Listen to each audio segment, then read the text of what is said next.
Hey guys, what is up? It's Hunter Beck with DragTheBar.com, and we're back with part 4 of my heads-up match versus Barney Boatman. In the last video, we saw a kind of a slow run of cards, but toward the end of the video, I did pick up a couple hands, and here we are with, he's got 1400, I've got a little more than 3200, and we're about halfway through the match at this point. So, with that, let's get to the action.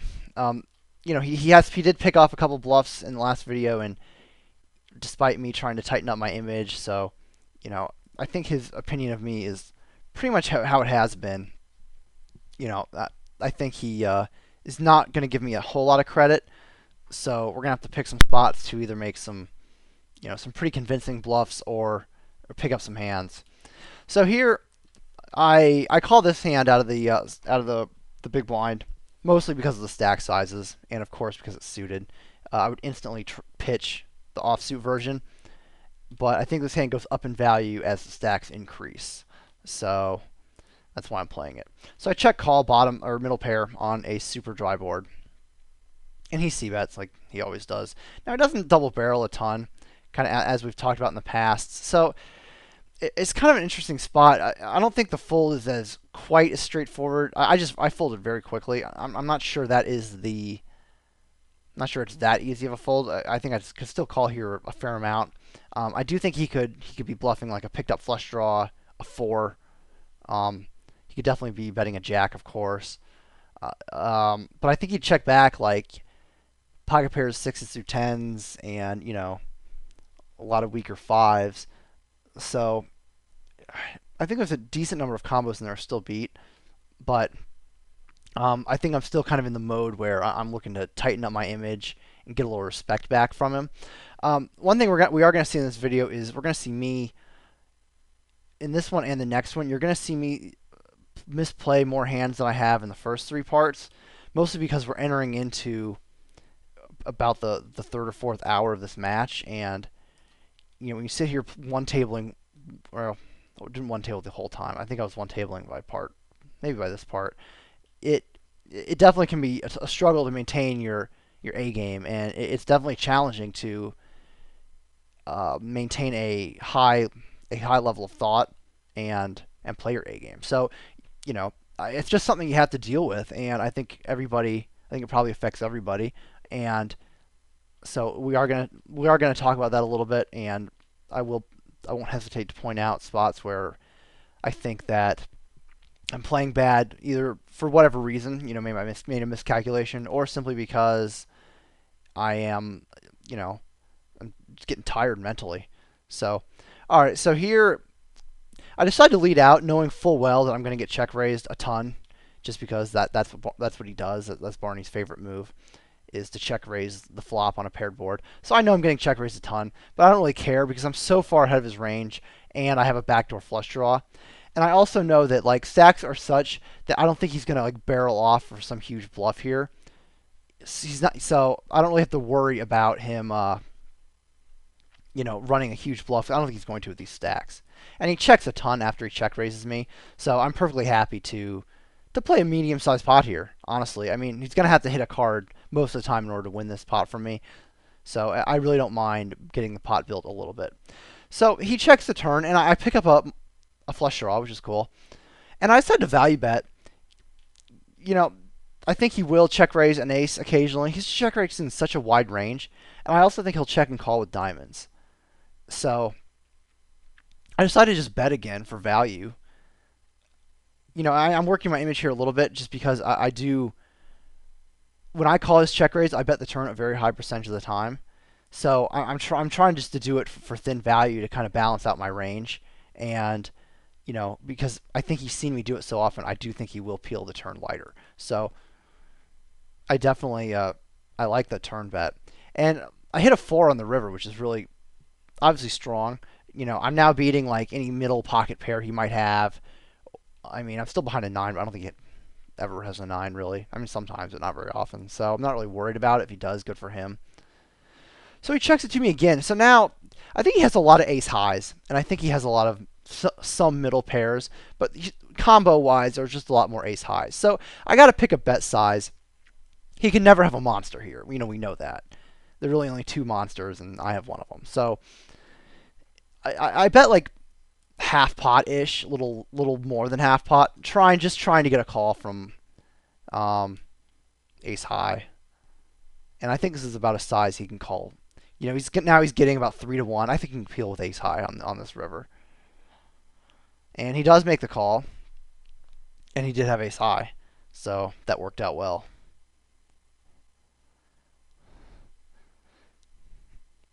But, I just don't know how I feel about him check raising a flop like that with ace high. Against someone like me who's going to keep barreling him, like, he's just forcing himself into all these really marginal spots where he just is going to have no idea if I'm bluffing him or not. I just don't know about that. I mean, I'm not a huge fan. I guess if your opponent is going to fold to a lot of your check raises, fine. But if he's not, and I haven't really, then I just think that's a pretty marginal spot to be just check raising there. You're just gonna inflate a pot that you're not gonna have any control over. So of course I'm c-betting that. I don't mind if I get check raised. I got overs and a gut shot and a backdoor flush. So here's a pretty good hand. I could 3-bet this hand, but I ultimately just call. I think that's okay. I'm trying to think what my plan is here. I can see leading and check raising. I decide to lead. I'm trying just to keep him on his toes, leading various types of hands.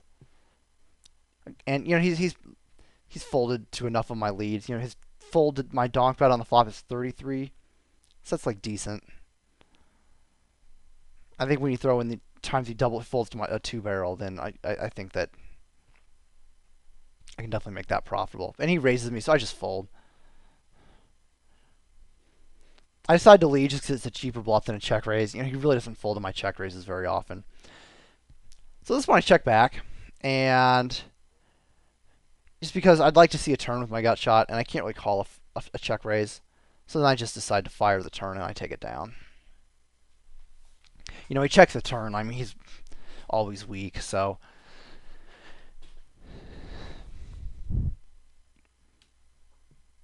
here's the hand I can just pitch.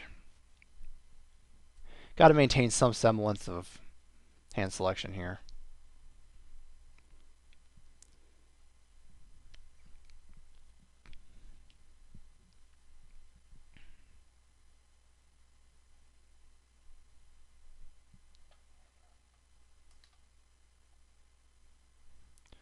Okay, so he throws out the 3-bet, and I can peel here, considering I'm min raising this hand.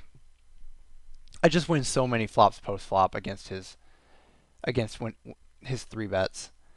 And here, there's not a whole lot I can do there. I could just straight float him. The problem is, on a board that low, he check raises, he 3-bets all of his pocket pairs, and I think that and he'll if I float him, he'll check call like the pocket pairs and the ace highs on the turn if another low card comes off. So I think on this texture, I think I'm gonna have a hard time getting him off some of those otherwise marginal hands. Whereas if the board came down like Queen Jack X, I'd have a much easier time doing it. Just because he's gonna think that those cards hit my range better than the 10-2-4 board. So I just folded, and I think that's the play.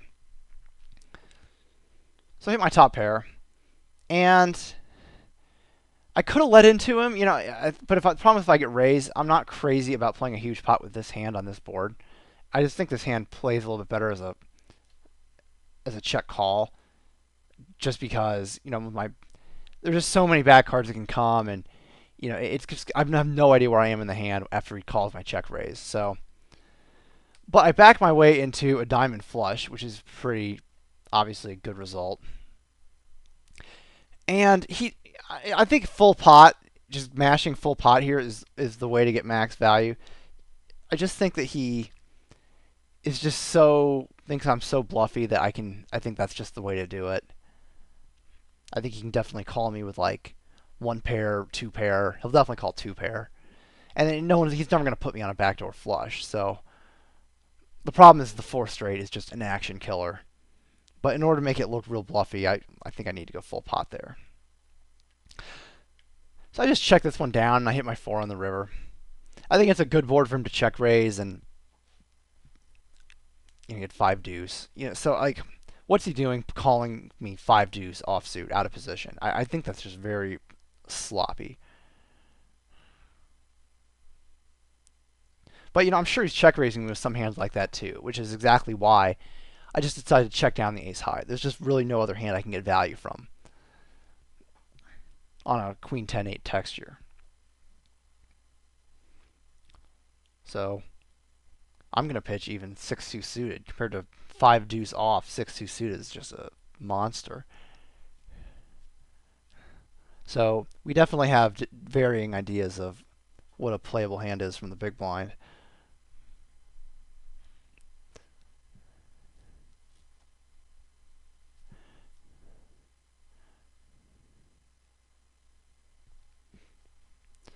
So obviously with pocket eights, we are calling this. A 4-bet would be an option.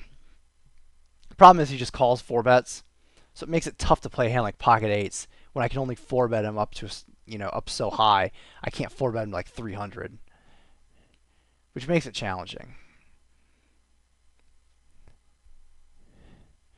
All right, so I call his c-bet here because he's been c-betting his 3-bet pots a little bit more, and I still think his range is really wide. And I wish I had a diamond, but I still think I'm way ahead of his range. And he also checks the turn so often that I give myself I think there's a decent probability I can take this hand to showdown. So obviously if I can show this down, I'd like to. And the turn goes check, check. And I think this river is... I'm hesitating on this river because I'm trying to figure out whether or not I need to bluff. And I really think that all I'm going to really bluff him off of is like a 10, and I don't think he's going to fold a jack at this point. When I just check back the turn, I don't think he's going to fold a jack to a river bet. So I think I just have to... Or actually, excuse me. I thought he'd already checked. I still think that's an interesting question. What do we do if he checks? To continue that thought, I think that I still think it's a check back if he checks to me. Just because I don't think I'll get him off a jack, and I'll only get him off a 10 some of the time. But he leads out half pot. So this is actually a really tough spot.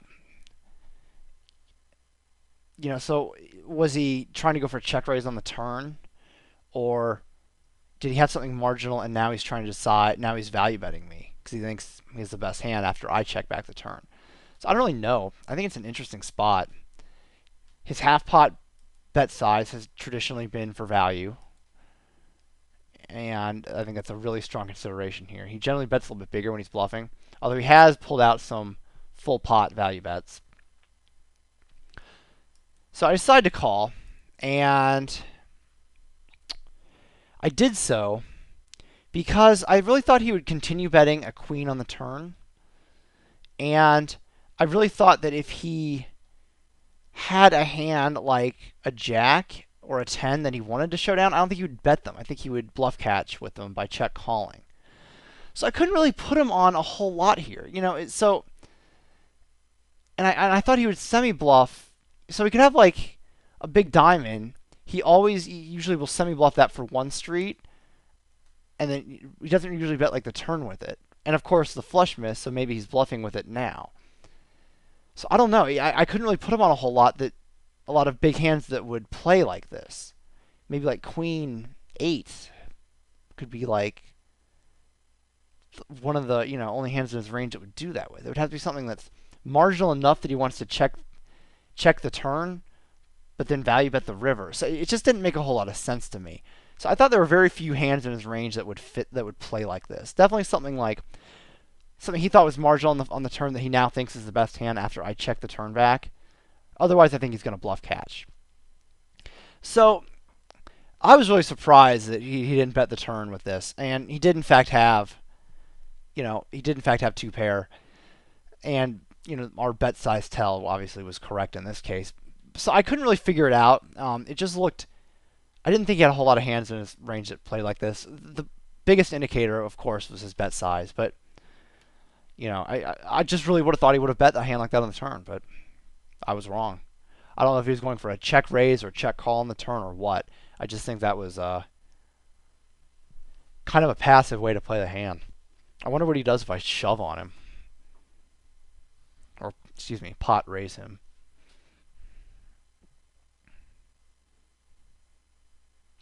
Another thing to pick up from that, though, is that I really haven't seen him show down like an offsuit Broadway like that yet. A lot of people don't 3-bet Queen Jack, and haven't seen him shown that down after 3-betting. And I think it is noteworthy because I expected that to be in his range since he has a very wide 3-betting range, and he's 3-betting a lot of hands, so I expected that to be in there. I just hadn't seen it yet. So now we've confirmed that his 3-betting range is nice and linear. So that's always a good piece of information.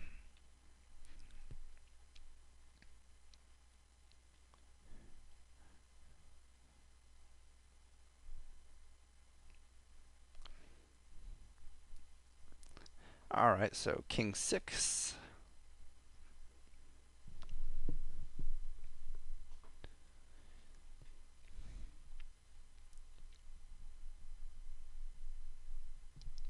I check it back because this is a board he's been he's been a little bluffy on hands like this, and I know he plays every single ace, and I don't think he's going to fold any pair to me, let alone a top pair. So I just check it back. I think I have a ton of equity, by the way, with King High. So this one is just good for a check down, and just take it against his huge range. Take my equity.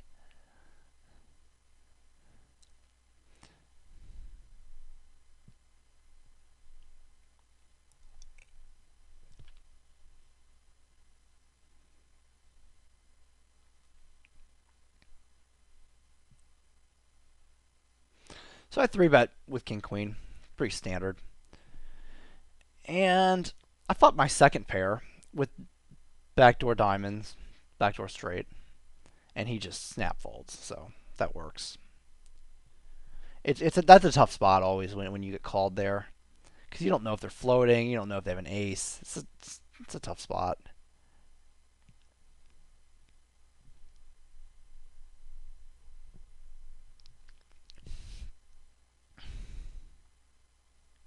So one thing you've seen me do you've seen me make some adjustments to his check raising range, and I don't do this against everybody, but well, let's see this hand here. So I just called his turn bet just because I thought he could be semi bluffing, an 8 or spades, and he of course had top pair to go with his 8, but whatever. One thing I wanted to point out before we talk about this hand was one adjustment that you see me make in this video, and you see a lot of people make against frequent check raisers, flop check raisers, is they'll start to polarize their c-bet range on the flop. They'll only c-bet like their air, planning to just bet fold. Then they'll c-bet their like big hands, planning to bet 3-bet or bet call. And then they don't really know what to do with their middle hands, and they don't want to be check raised, so they just check it back, like their medium strength hands, like second pair. You see me doing that in this hand. Excuse me, you see me doing that against this opponent. It's not an adjustment. It's not like a default adjustment I would make against everybody, because quite often against some people, middle pair is, and even against Barney, you'll see me like the 9-9-4 board. You'll see me do it with second pair. So my ranges are not incredibly polarized. You'll see guys that it's like very polarized, in which case you need to just check. You just need to continue check raising them because they have so much air in their range. And that's a pretty easy. You just don't have to change your adjustment. Maybe you should even check raise a little more against people like that until they start 3-bet bluffing you. But so, you've seen me definitely do that a little bit though. So, and I think it's a fine strategy against somebody like this. Is as long as you throw in the occasional 3-bet bluff, which I've done, or float the check raise occasionally. So the important thing is to not auto default to like a very strict adjustment, and make sure that you're still mixing your play up and things like that. Just because otherwise they're gonna figure out what you're doing pretty quickly. So it's just something to keep in mind. And then you got to do some things like check back top pair, and you just gotta weave your ranges together just so there's not real black and white for your opponent. All right, so okay, just fold it there.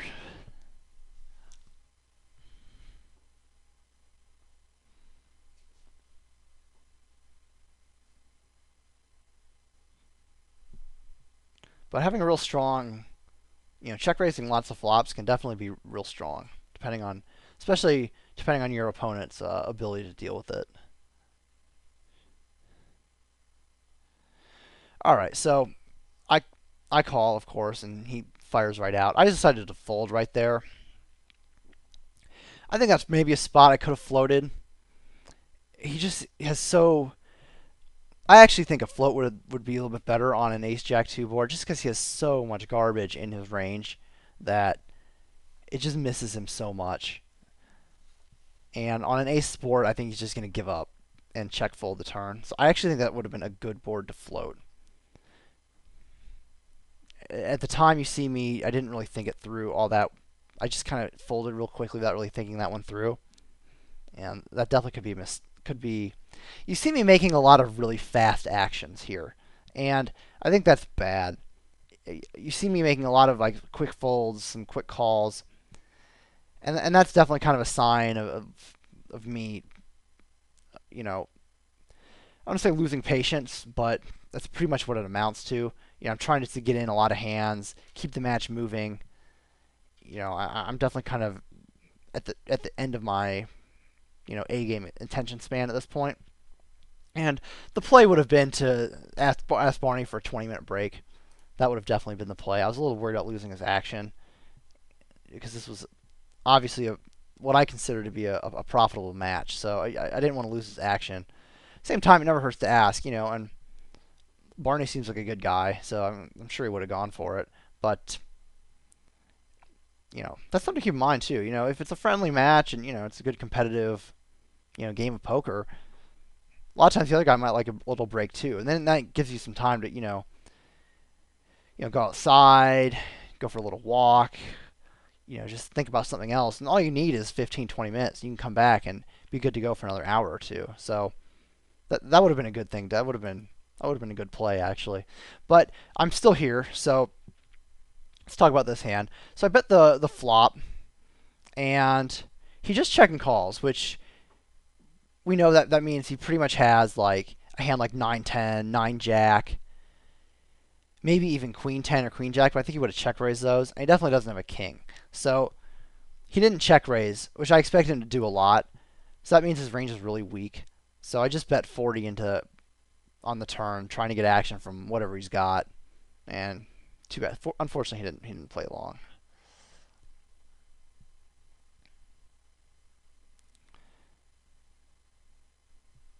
All right, so 5-7. But yeah, when you catch yourself like making real fast decisions, you need to really consider what you're going to do about it. And doing nothing isn't really a good option. You need to either end the match, take a break, or refocus.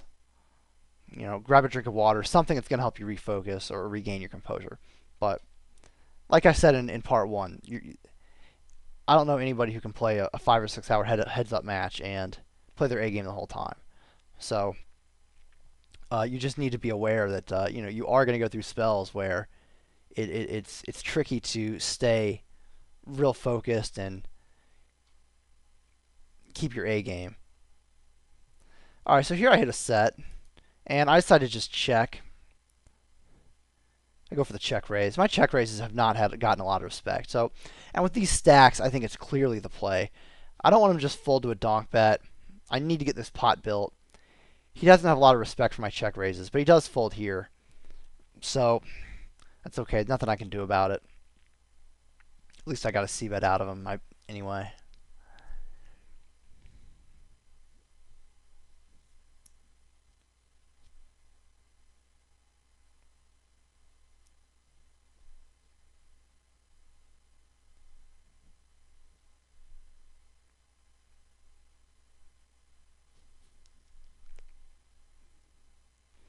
All right, so we got jacks, and he just folds.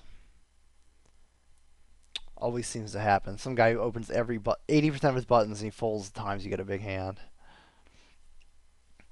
So I'm making 10s up to 30 just so I can hopefully 4-bet him if he 3-bets me. So I make it 50, hoping he check raises. I'd love to be able to play a big pot on this board with 10s. And he check calls. So we know his range. We know he doesn't have a 9. And I'm just going to bet something. I think that I can bet pretty big and still get a call from ace high.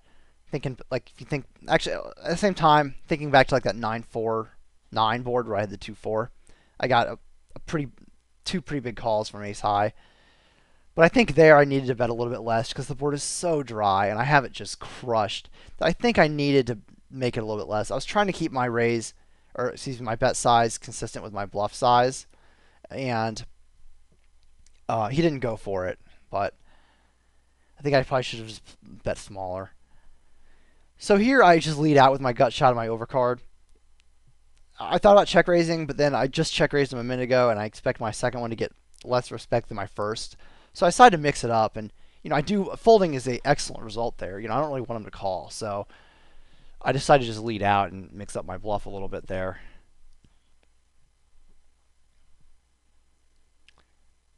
So we got the old 6-8 offsuit, and we're gonna see bet if we get check raise. Where this is a hand where we're okay playing a decent pot with, but he just folds.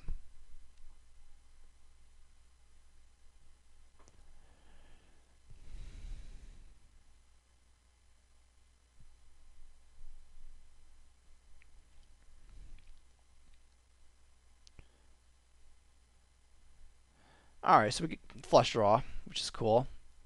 Same game plan as the last hand.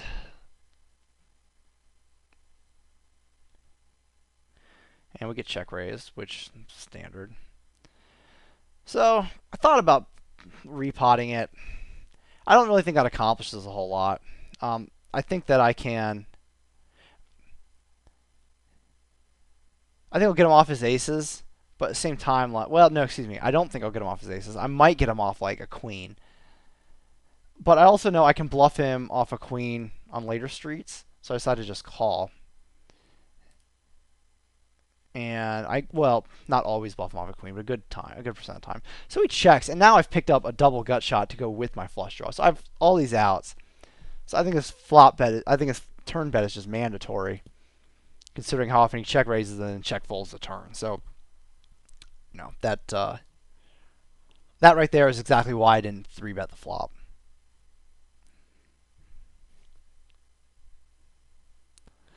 So I check this one, planning to just check give up, and then he checks back. And so it's like I don't know if I can just check here again after he checks back. I mean, he c-bets a lot. So I decided to just go for it and try to take it down. Then he calls me, which hard to put him on much that doesn't c-bet the flop, but calls the turn, right? So it's like ace high, maybe he's got a 3. So I think I have to follow up here with another bluff. I think his range is just so weak when he takes this line. I really don't want to just, I'm throwing the money away I put in on the turn if I don't bet this river. And I think I think this is a very profitable situation to bluff.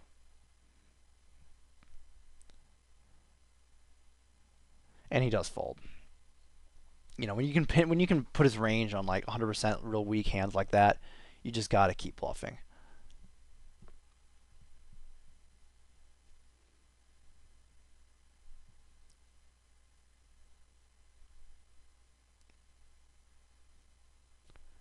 And I'm clearly still playing at least one other table at this point, considering it takes me that long to fold 6-7. But that is online poker. We play more than one game at once. Although I would caution against playing more than 2 or 3 max heads-up games at once. That's pretty much how I ruined my win rates, was multi-tabling heads-up. Or playing like 3 heads-up and 3 6 max. That's another disaster. Some guys can do it. I learned that I can't. When I play heads-up now, especially I'm playing like 5, 10, or 10, 20, I'm definitely only playing 2 matches, 3 at the most. I think I tried 6 tabling heads up for a while, and that's just, I would not recommend it. It's, it definitely destroyed what my win rates had been. All right, so um, okay, so we can check call this hand. No reason to do anything else.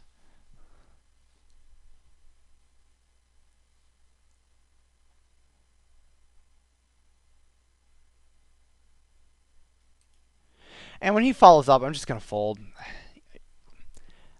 I just think from what we've all seen from his turn betting range that I'm just not in very good shape there. We just need to let that one go. Against somebody who is going to double barrel a lot more than Barney does, I would either fold that flop or check raise it, and just a check raise would basically be a semi bluff, a 5-out semi bluff, with fold equity, of course. So, but against someone like Barney who doesn't barrel the turn all that often, and I'm able to get to showdown with, I think it's fine. But if you see someone like calling hands like that against you, then you need to start barreling them more because they think they can show down bottom pair, and you need to make it clear to them that that's just not going to work.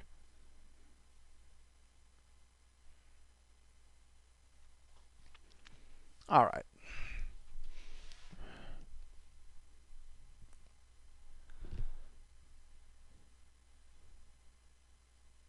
So I pot this one, hoping we get 3-bet, and we do. So, gonna give this a minute before I actually do the 4-bet, so that I don't make it look like I can't wait to 4-bet him. So popped up to 270, and he calls like I anticipated, and we get a great flop. And a 4-bet pot with this hand, if you get an ace, is a great flop. It doesn't matter what the rest of the board is, because the money is going in. The pot is now enormous, and we effectively only have 2 pot bets left in our stacks. So the bet size here is important. I got to make it look like if I pot it, Barney is going to see that he has no fold equity. So, because I will have just put half his stack in, and he's not going to think I'm ever going to fold if he puts in the rest. So I need to bet an amount that looks like I do have some fold equity, because I need him to think that he can come over the top of me with Queen Jack or some sort of, something like that. And so I make it 300, which I think might be even a little bit big. I think maybe 250 might be a better amount. I think he'll check and call a lot, though, whereas I'm kind of trying to put him in a situation where he needs to shove. But I think 250 might be a little bit better. I think it gives the impression of him having a little more fold equity. So he checks and calls even for 300, which kind of surprised me. I'm not really sure what to make of this. Now, I think checking back is an option. The problem is the pot is just so enormous. If we had like 1 pot bet left, I think a check back would be good, because then if he bet the river any amount, I could either call the shove or just fire it over or shove over, hit whatever he bet. But with this amount of money in the pot, I think we just put the rest in. Once he calls the turn, I don't really think he's going to be folding to this. Once he calls the flop, I don't think he's going to be folding the turn anyway. And that's just hard to imagine. He's put half his stack into this pot.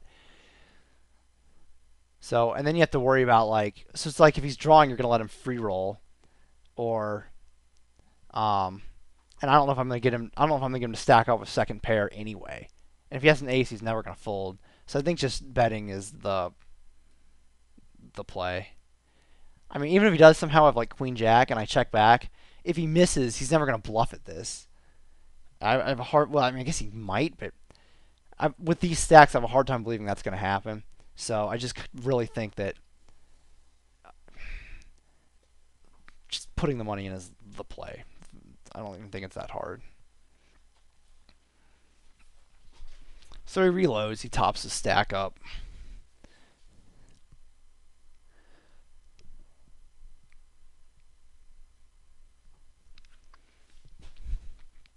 I think that's kind of one of my looser calls pre-flop with the king 7 off.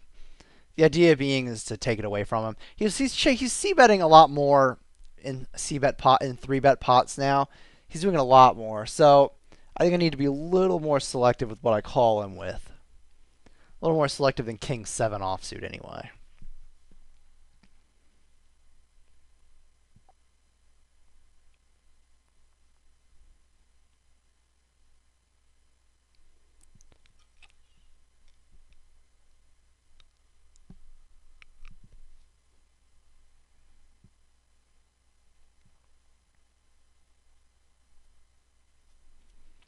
Okay, so we're not playing that.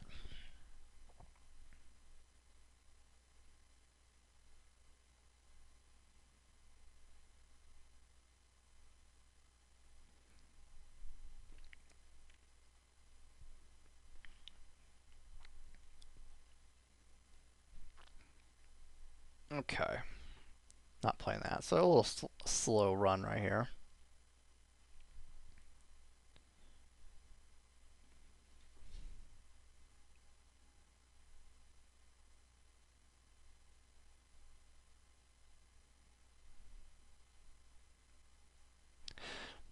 Okay, let's talk about this. So pick up king queen.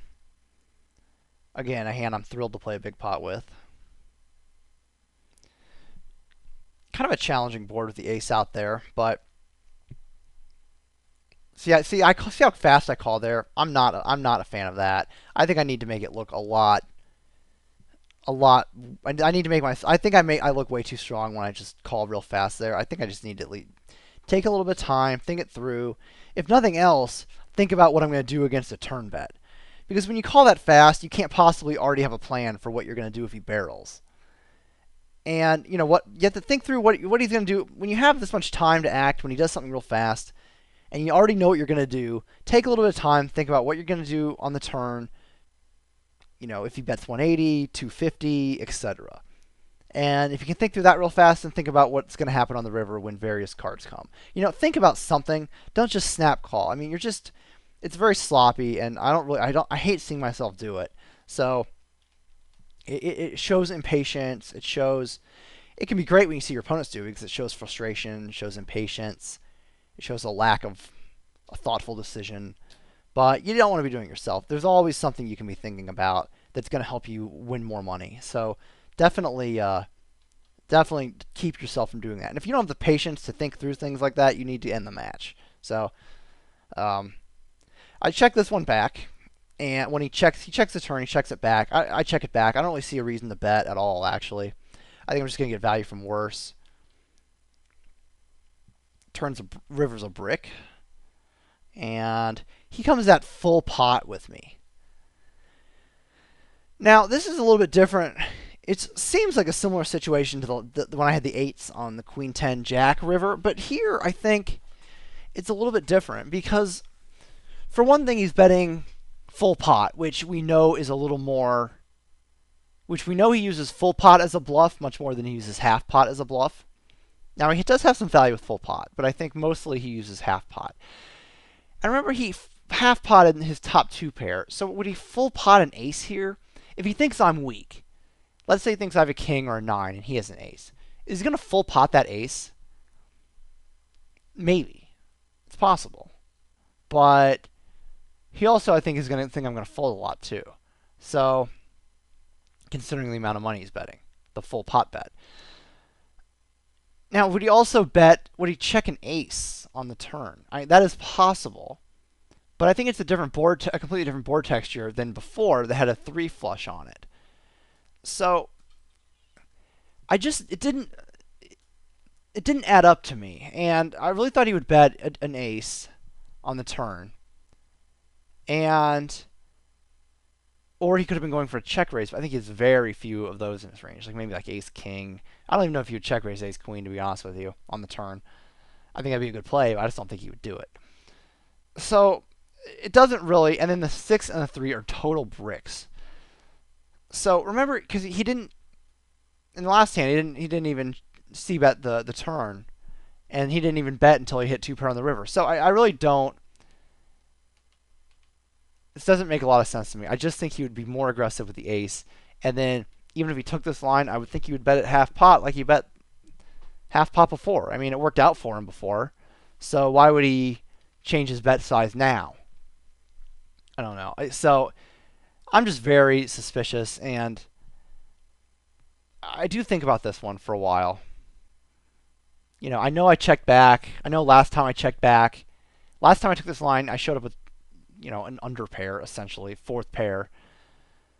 And so it's almost like he thinks I have a hand like that, but this time he wants me to fold. It is really what this looks like to me. So I go into the tank, and I'm thinking this one through. The bet size is interesting. It's tough for me to think that he really wants a call here. So this was not an easy decision by any means. I mean, I used up half the timer on this one.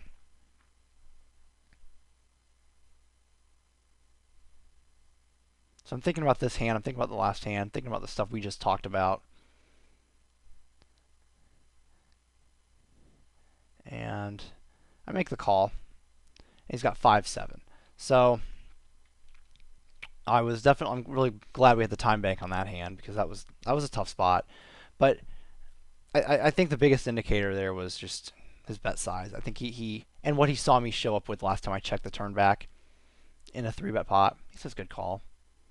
I say TY. So he's reloaded quickly. Here I decided to call. I thought about check raising, but I just thought he's always going to call my check raises, and there are so many cards that are going to make the turn very, very tough to play that I just liked a check call, and then we'll play the appropriate pot size. So this was kind of a tough spot. He's been barreling the turn a little more, it seems like, and I think this is a good spot for him to barrel it. So I decide to just peel again, and I river my gut shot, which was awesome. And I check it to him again, and I kind of thought here he would I thought he would barrel a lot. Well, I thought he'd bet his air. I guess part of the problem is I think a lot of his hands on the river, I think a lot of his hands that he bets on the turn, they almost all have showdown value. Like, the only hand that he really doesn't is like King 7, excuse me, I don't even know, like King 6, Ace 6. I mean, all of his hands have showdown. Like, anything he's going to bet on the turn, he's probably going to check back on the river. It is the thing. I needed to bet here because unless he has like bare diamonds with no pair, I mean, that's really all he could have. So I think that, he's never like purely bluffing on the turn. Like, he always has like some piece of this, almost always. So the check raise here isn't going to work very often at all. So I needed to lead here like half pot or 200 or something. This is a pretty big mistake because it's a decent sized pot, and I don't think he's ever going to fold a 7. I don't even know if he's going to fold 2 pair, but this was a mistake. I didn't think that one through enough, and he did have Ace 7. I think he would have paid me there, but those things happen. He says, "Come on." He's a little upset. I just thought you were bluffing. Thought you were bluffing the turn. I just try to make myself sound a little fishy. Because to him, when he's looking at the straight, to him he feels like he's never bluffing. So when I say something like that, it just kind of thinks that I'm hoping anyway that he thinks that, like, I'm just not. This is getting a bit embarrassed. Whatever, Barney. Everybody runs well sometimes. I'm running all right, by the way, but I'm also I also picked off a big bluff. I'm extracting value from hands I'm, fortunate to be getting value from because he pays me off too light. So I say maybe after a few more. Anyway, trying to keep it real friendly.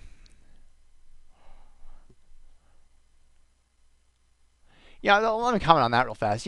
I think a lot of people show up in heads-up matches, and I mean, I get called a fish almost every day playing heads-up, whether it's a reg who thinks, or a tag who thinks that I did something stupid and he can't believe that I teach poker when I do something make one play that bad, or whatever, or some fish calls me an idiot because doesn't understand what I'm doing. You know, I really am not into talking trash. I really don't see what it accomplishes. If anything, it just makes your opponent play better because then they think you're kind of an asshole, and then they want to beat you. So I don't really understand the point of it. It's just not. I don't know. It's just not my game. But you see it a lot, and I just think being friendly is a little more profitable, and at least I think it is for me. But um, so I just don't really get it. I guess. I mean, if that's your thing, fine. I hope it. I'm sure you're doing it for a reason, but it just makes people like me want to play better. If some guy calls me a fish, I'm just gonna make sure I bust him. Like it just strengthens my interest in the match. And if someone's playing multiple tables, the last thing you want them doing is shutting all their other tables down to focus on you.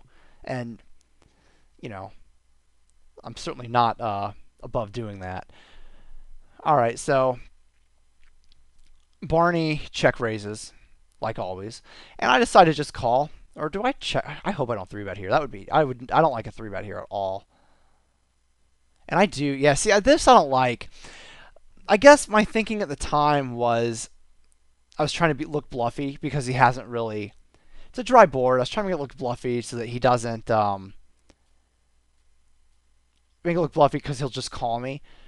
But like, if he doesn't have a jack or an eight, he's just gonna fold here. And I needed to call because that's what I always do. I always call. I make this bluff sometimes. And yes, I'm balancing the couple other times I've made it with a bluff, but that doesn't really matter here nearly as much as just calling and keeping my range wide against him. Now I've polarized my range where I either have nothing or I have a big hand. And I just don't like it. I think I need to call here.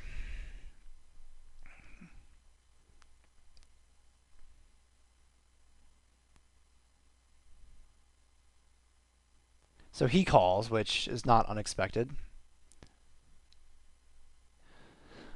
So when this card rolls off, the board is just so dry that I decided to just bet like a third pot and try to get value from 10-9 or jack, whatever. Something like that.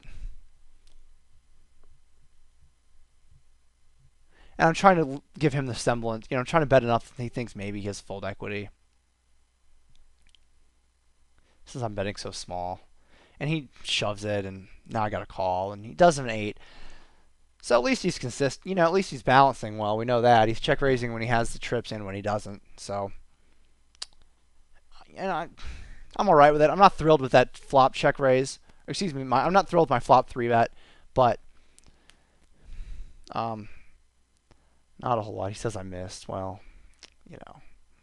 And then Ross Boatman has shown up in the rail, which I find touching. He's come to rail his brother. So I lead out here with my gutter ball and my overcards, which I think works well. It's just like when I did it before with the Queen 7 on the 4-6-8.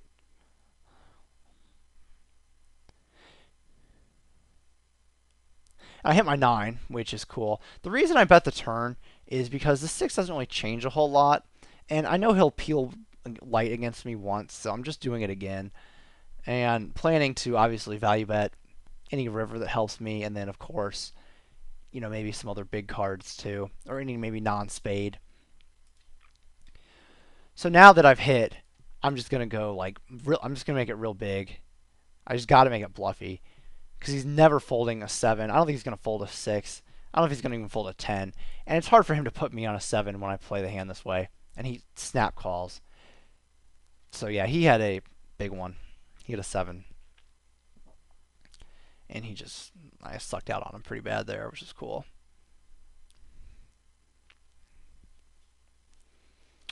All right, so I bump up the 6-6s.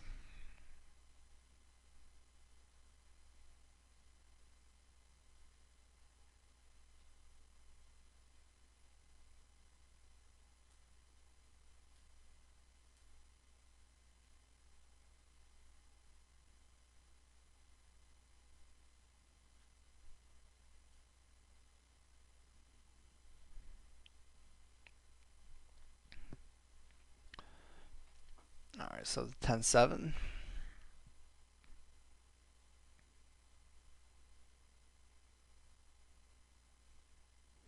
I check this one back. I'm checking back some of my air too. I mean, there's really no reason to c-bet all of it. It's really important. I mean, I'm trying to just take the check raise away from him to some extent, and that includes my air. So now I'm just going to bet pot. And I'm not, the 4 doesn't help me, but I think that I can sell him on a jack there very easily. And he hasn't been as interested in check raising the turn. I mean, he's done it a little bit, but, in general, he doesn't do it with nearly the frequency he does it with the flop after I check back the turn. Excuse me, after I check back the flop, he's and c-bet the turn. He's not check raising the turn with the same frequency he does it on the flop. So that's good to know.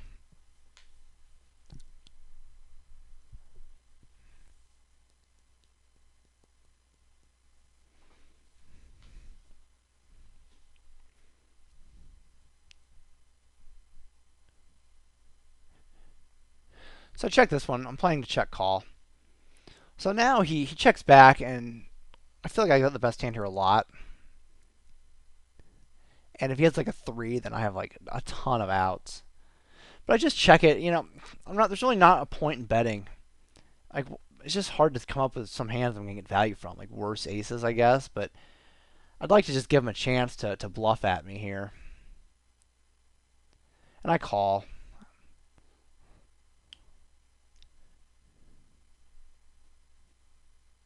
And he just doesn't try again.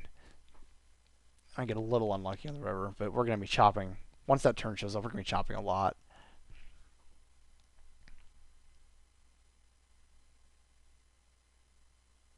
So for the same reason I didn't like I didn't like betting on the turn. I don't really like his bet. I just don't really see what it does.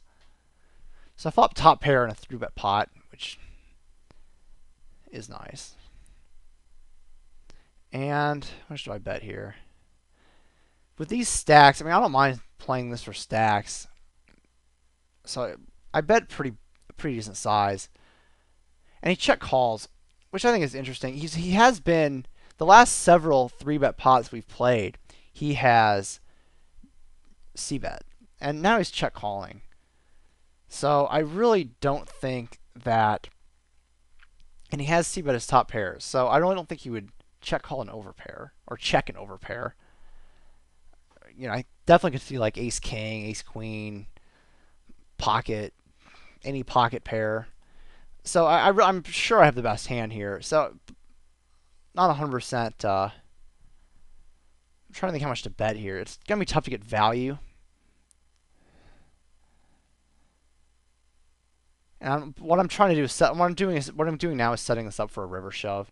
So if I bet 330, he'll call, and he calls, and the stacks will be like 700 into about 1100 on the river, which is a pretty good size for him to maybe call it off with like a 7 or something like that.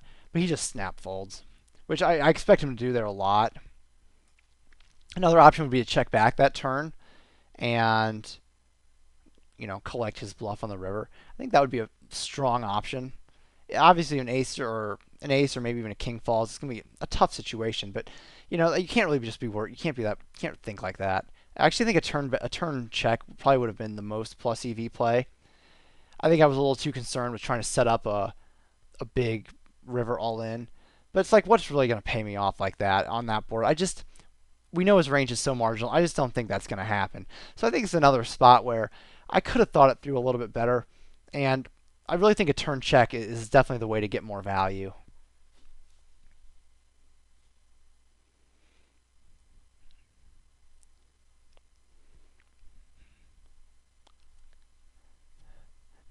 All right, so I flop like the jack high flush on this board. That's good enough to c-bet in my opinion. Despite the check raise, it's going to come a lot. And I just bet 20 there, so he can't check raise me as much, and B, just to mix it up. I've been making it 30 almost every time.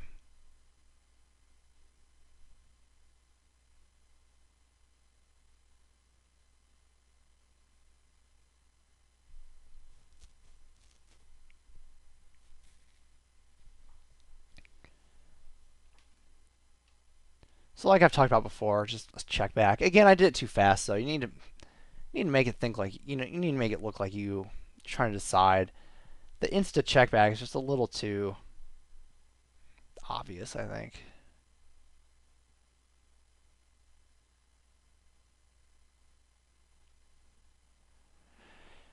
And I just folded the river bet. He just doesn't do that all that often, betting the turn and the river. And I know he semi bluffs his picked up flushes, and the flush got there, and he could have top pair as well that he missed on the check raise. So I think there's a lot of hands that he has that I lose to there.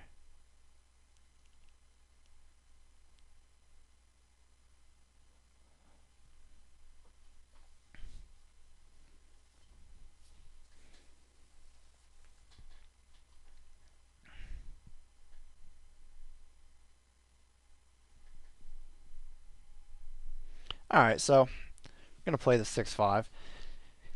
Pretty good looking board.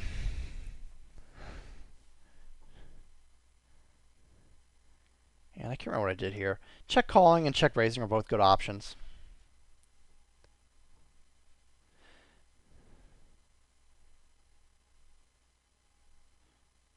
So I check it back, or excuse me, I check it to him, and I decide that on a lot of rivers I'm gonna bluff at it if he checks the turn back,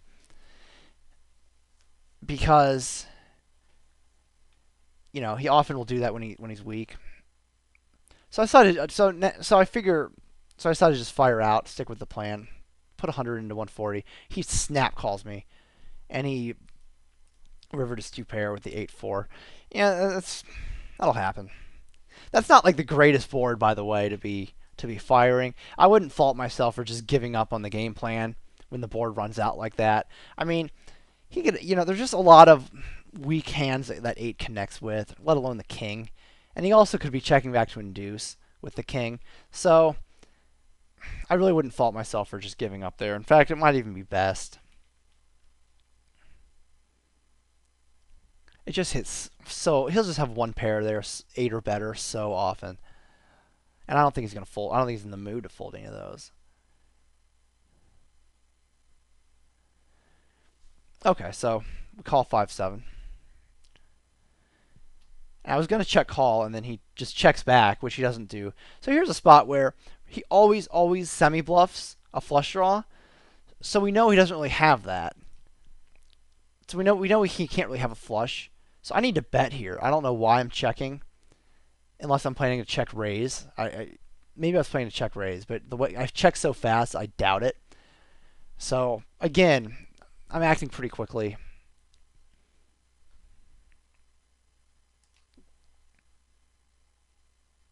Resume. Okay, so I'm thinking about what to do here. I finally decide to bluff. I should have bluffed on the turn, and he snaps me with a hand that I beat. Now, I was very surprised. When he called there, I was very surprised to see that I won the hand. And he had called me with a pair, 3s. So like I said, I didn't think he was in the mood to be folding, and I think this just verifies it. I didn't think I was value betting there. I thought I was bluffing.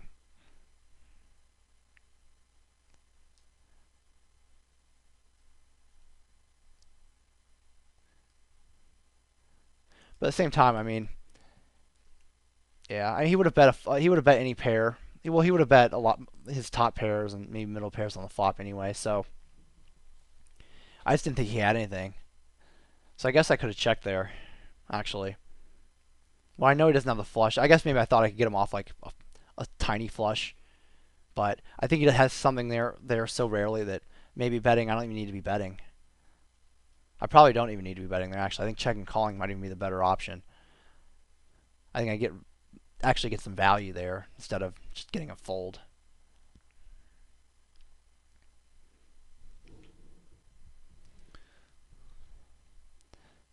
So we call the Jack 10. We flop the nuts, which is a good result. And I decided to lead into him. He hasn't liked it when I've led into him. Last time I did this, he raised me. And I think a check raise looks a little too strong here. And a lead is kind of nice and ambiguous. I could definitely have like just any big spade. So I think it makes my range a little wider, which is good. But he just folds, which can't do anything about that.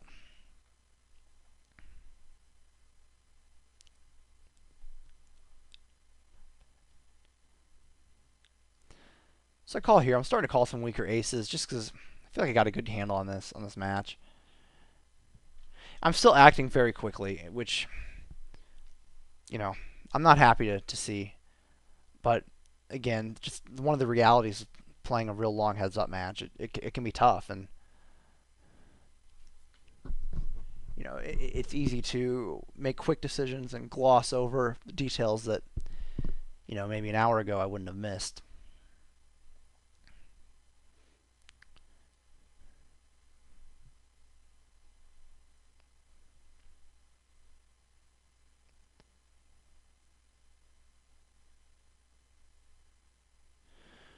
Okay, so we flop trips, and I thought this was really interesting. Okay, never mind. So it's kind of an interesting spot. He leads out, and he leads out a pretty wide range. He doesn't double barrel in his 3-bet pots very often, but I need to just call. I thought about raising, but I was like, you know, I think he has all the pocket pairs, which I don't think will fold to a raise, but I think he'll fold absolutely everything else. So I might as well give him a chance to hit a card, or double barrel me, or check and call with an ace high, which he will do on any turn. So it just makes everyone's range. It makes my range a lot wider when I just call, and I think that's ultimately pretty important considering how often I float him. So I try to make it a size that would be consistent with a float, and a size that he can just peel with an ace high, or any pair, of course.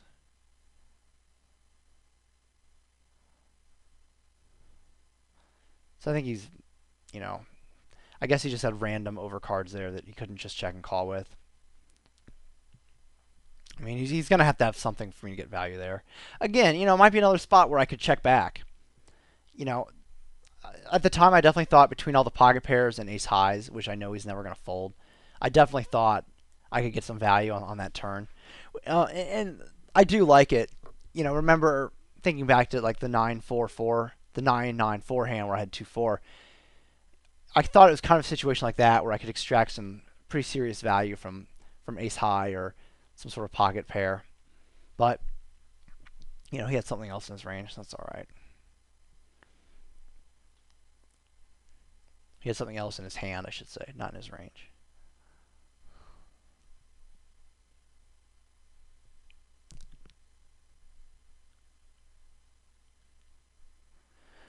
Okay, so I decided to lead into him again for 40 this time, hoping to get more action than when I led 60. And he just folds. So he's folding to these pretty decent amount lately. I need to start bluffing them more that I'm seeing this.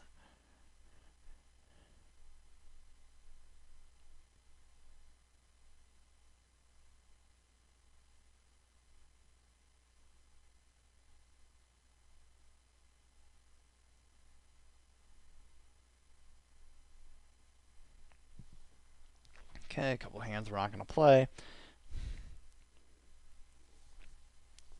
Against someone who's not going to 3-bet me very often, I'll open 7 deuce suited, or 9 deuce suited. But when I know there's a pretty good chance of getting 3-bet, those are just not hands I'm really terribly anxious to play.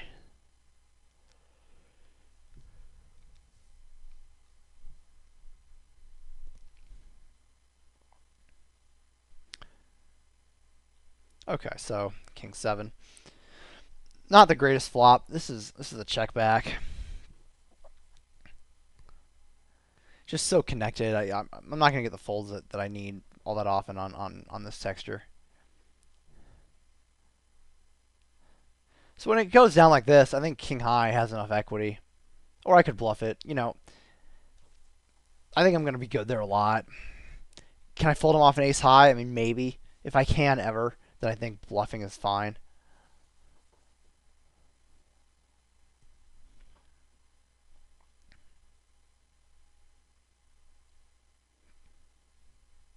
So the board's real dry, so check call ace high on this board's standard. And it's going to be standard for the turn as well. And now that we get to the river this way. So he's thinking, and he fires at this, and so now it's like kind of a tough spot. I mean, I think he could value bet even a 5 here. I think my hand's pretty face up. He could maybe even have a 10. He could also be just desperately trying to barrel me off ace high or bluff me off ace high. So it's kind of a difficult spot to be in. I decided to just call him, but see, he does have a 5. That's kind of the problem. You know, it's just kind of the problem of being in that being out of position. Really, I mean, it's one of the spots where like your hand's pretty face up and it's pretty obvious to him what you have, and it just allows him to play so well in the river. So to combat that, I think you need to be able to turn that into a bluff and check raise that river a lot. Like a check raise on that river would have been awesome, I think, because I can rep a jack, and I don't think he's definitely going to fold like a hand like a 5 or a 10 there. So I I think that's the spot where you really have to be thinking about throwing in a big bluff. I can tell you right now that that didn't enter my mind at this point in the match, and it should have. And that's just one of those things where you just start to kind of lose your ability to be real creative as matches go real long. But anyway, guys, that's the end of this one, and I hope you liked it, and I will talk to you guys soon. Thanks for watching.